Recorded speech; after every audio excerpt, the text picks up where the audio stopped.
Pehlevice ile çok benziyor. Avesta diliyle. Zazaca. Zazaca. Çok benziyor. Yani eski Farsça, Orta Farsça, Modern Farsça var. Şey hakkında, Zazaca, Pehlevice hakkında yani veyahut eski klasik Farsça hakkında bir kaynak istiyorsanız söyleyeyim. Vajename-i Gürgani Tahran Üniversitesi'nde Şah zamanında çıkmıştır. Kia'nın Doktor Kia'nın da zannedersem, yanılmıyorsam. Vajename sözcük demektir. Vajename-i Gürgani, Gürganice sözlük.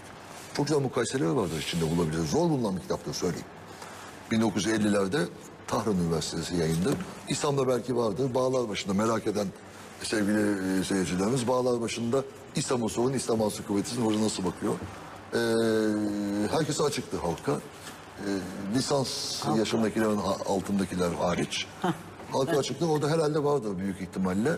Vajename-i Gürgani, oradan bakarsınız. Vajename-i Gürgani neyi anlatıyor?